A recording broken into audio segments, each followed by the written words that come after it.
గారుకు నిన్న మా సీఎం రేవంత్ రెడ్డి గారు విసిరినటువంటి సవాలు అర్థం కానట్టుంది. ఎందుకంటే ఇక్కడ లేడు కాబట్టి తెలుసుకునే ప్రయత్నం కూడా ఆయన చేయలేనట్టుంది.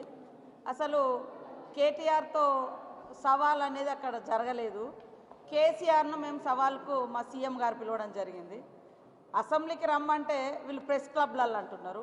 ముఖ్యంగా కేటీఆర్కు గుర్తింపు సమస్య ఉంది. ఆయన నాయకత్వాన్ని ఆయన చెల్లెనే అంగీకరిస్తలేదు. ఆయన నాకు వర్కింగ్ ప్రెసిడెంట్గా కూడా నేను ఒప్పుకోను, మా నాయకుడు కేసీఆర్ అంటారు. ప్రతిపక్షంగా కూడా ప్రతిపక్ష నాయకుడిగా అసెంబ్లీలో కేసీఆర్ గారే ప్రాతినిధ్యం ఉంది, కేసీఆర్ గారిది. కాబట్టి మా సీఎం గారు అసెంబ్లీలో రండి, చర్చించుదాం, సూచనలు చేయండి అని మాట్లాడితే ఫామ్ హౌస్ నుంచి ఆయనను బయటికి రానియడట, కానీ విదేశాల నుంచి ఉటావుటినొచ్చి నేనున్నా అని మాట్లాడుతున్నాడు. ఇలా మీకు అందరికీ గుర్తింపు సమస్య, ఆల్రెడీ మీరు డెడ్ అయిపోయింది మీ పార్టీ. కాబట్టి ఇప్పుడు మీకు గుర్తింపు సమస్య వచ్చింది. కాబట్టి మా సీఎం రేవంత్ రెడ్డి గారు విసిరిన సవాల్కు, నీకు కాదు సవాల్కు, ప్రతిపక్ష నాయకుడిగా, మరి 9.5 సంవత్సరాలు ముఖ్యమంత్రిగా చేసినటువంటి మాజీ ముఖ్యమంత్రి గారు రండి, ఎక్కడో ఉండి మాట్లాడడం కాదు, అసెంబ్లీకి రండి, లేఖ పెట్టండి, అసెంబ్లీ సమావేశపరుద్దామని మేము అంటుంటే ఆయన డెడ్ లైన్ పెట్టినాం. నీ డెడ్ లైన్ల కోసం ఇక్కడ ఎవ్వరు వెయిటింగ్లో లేరు, మేము పెట్టిన డెడ్ లైన్ అసెంబ్లీ వేదిక.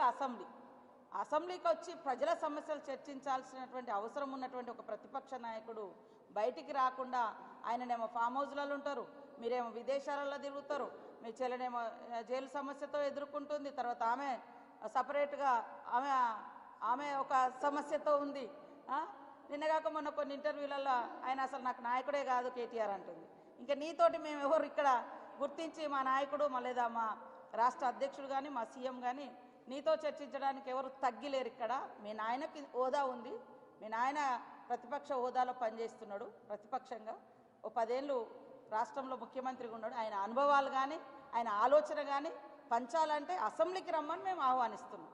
ప్రెస్ క్లబ్బులు, ఇంకో క్లబ్బులు అవి కాదు వేదికలు. ప్రజా సమస్యలు చర్చించడానికి అసెంబ్లీనే సరైనటువంటి వేదిక. ఎందుకంటే అసెంబ్లీలో కూడా మెంబర్గా ఉన్నాడు ప్రతిపక్ష నాయకుడు, ఎమ్మెల్యేగా ఉన్నాడు, ప్రతిపక్ష నాయకుడు ఉన్నాడు. కాబట్టి ప్రజల సమస్యలు అక్కడ చర్చించడానికి రావాలని మేము సవాల్ విసురుతున్నాం.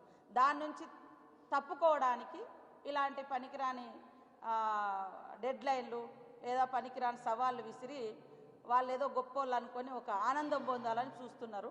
కానీ ఎవరు కూడా మిమ్మల్ని పట్టించుకునే పరిస్థితి లేరు. మీ పార్టీ డెడ్ అయిపోయింది, మీ డెడ్ లైన్ల గురించి మేము పట్టించుకునే పరిస్థితి